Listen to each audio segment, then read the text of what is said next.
माँ तू क्यों चिंता करती हो? समय आने पर सब कुछ हो जाएगा। और हाँ, इतना कंजूस मत बनो।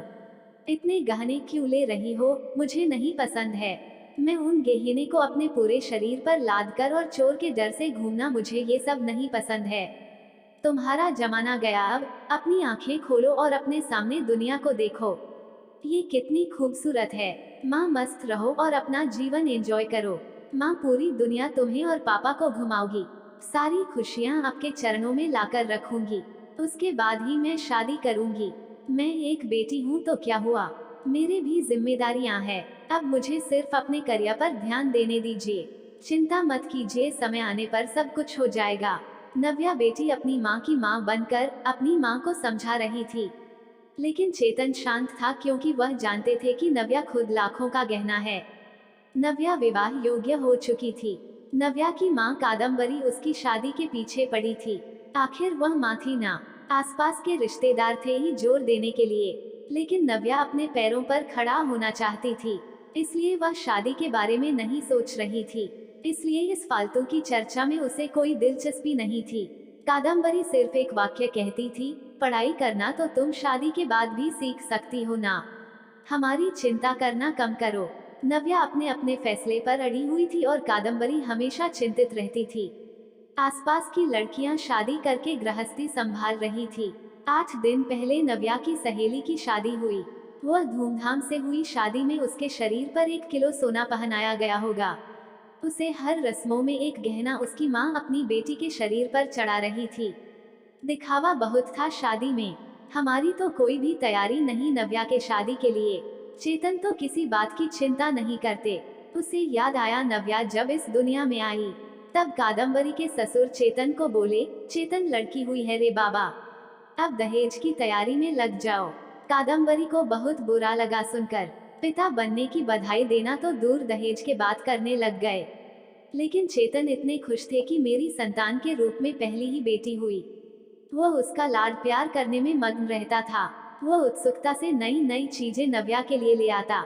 मूल रूप से नव्या बहुत बुद्धिमान और तेज तर्रार थी। वह उत्सुकता से नई नई चीजें सीखने के लिए इच्छुक थी। नव्या धीरे धीरे अच्छे संस्कारों में बढ़ती जा रही थी। शिक्षा के क्षेत्र में वह हमेशा अव्वल रही। नव्या ने मेरिट को कभी नहीं छोड़ा। शोकेस विभिन्न योग्यता प्रमाण पत्र और ट्रॉफियों से भरा हुआ था। चेतन बोलता था, बस नव्या का सपना साकार करना है, इसलिए फिर उसकी शादी के लिए बचत वगैरह वह करता नहीं था। चेतन कादम्बरी को कहता था कि उसकी शानदार सफलता ही उसका सबसे कीमती गहना है। सब कुछ अच्छा होगा, चिंता मत करो। पर कादम्बरी की एक ही रट लगाती, थोड़े पैसे बचाने चाहिए, लड़की की शादी करनी है तो फिर 4 गहने तो देने पड़ेंगे नव्या को।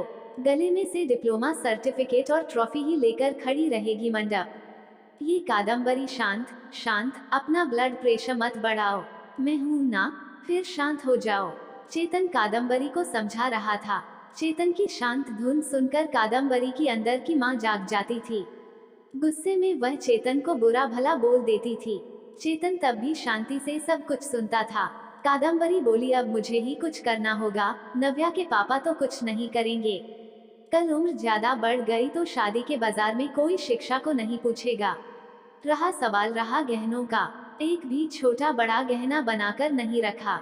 सोना सस्ता हो जाने पर बहुत बार बोलती थी, बनाकर रखो, लेकिन इसके पिता ने तो मेरी एक ना सुनी। सेविंग भी नहीं है, हमेशा उसके शिक्षा पर खर्चा करते थे। क्या बोलते थे, हमेशा शिक्षा एक अनमोल गहना है और इसकी कीमत बाजार में बढ़ती रहेगी, कभी सस्ता नहीं होगा। और रहा सवाल सोने के गहनों का, तो वह जब शादी होगी तब देखेंगे। चेतन का ये जवाब तय था। अंत में कादम्बरी ने उसे अपने गहने देने का फैसला किया। मेरे पिता ने कन्यादान में मुझे दिए थे। टोकरी जितना भरा तो नहीं, लेकिन कटोरी भर जरूर दिया है। मैं अब कहाँ पहनने वाली हूँ वह गहने।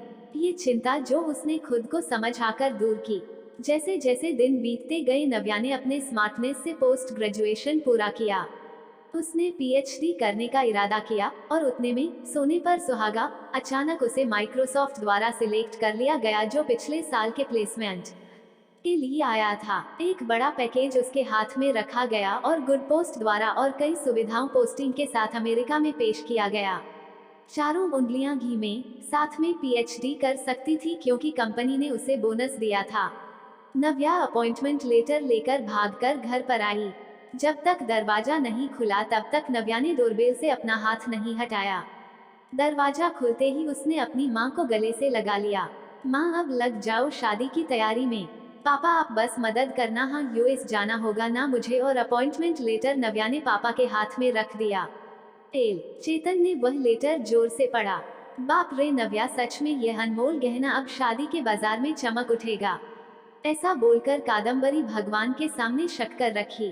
कोटि कोटि धन्यवाद आपका भगवान जी। ऐसा बोलकर भगवान को हाथ जोड़कर नमस्कार किया। अब ये बड़ा गहना और अन्य छोटे बड़े सर्टिफिकेट के आभूषण नव्या के व्यक्तित्व पर अवश्य ही अच्छे लगेंगे। कादम्बरी, फिर बताओ सोना लेने कब जाना है? चेतन ने उसे टोंट मारा। इसमें कोई संदेह नहीं है कि उसकी शादी में उसके गुणों के आधार पर अर्जित अमूल्य गहना निश्चित रूप से उसके सौंदर्य बढ़ाएगा, चेतन जी। और वह मेधावी पदक और बड़ी बड़ी ट्रॉफी या अन्य पद्मा भूषण दुल्हन की शोभा और बढ़ाएंगे।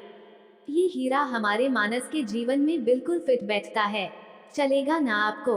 दरवाजे पर शर्मा फैमिली खड़ी थी। अच्छा रिश्ता नव्या के लिए चल कर आया था। उनका मानस भी एक अनमोल रत्न था। सुंदर, सफल, प्रसिद्ध। अगर एक असली मोती को अपनी असली गुणवत्ता और तेज बनाए रखना है, तो संदूक में बंद रहकर समुद्र के तल में छुप कर रहना पड़ता है। तभी मोती की कीमत बढ़ती है। आया क्या समझ में चेतन जी? शर्मा जी ने चेतन की तरफ देखकर मानस की तरफ देखा। कादम्बरी अंदर खुद को चिकोटी काट रही थी और सोच रही थी कि आखिर कौन से गहना का तराजू भारी है। आखिर शिक्षा एक अनमोल गहना है, उसे चोर से डर नहीं लगता है और उसे पहनने और तिजोरी में बंद करने की आवश्यकता नहीं है।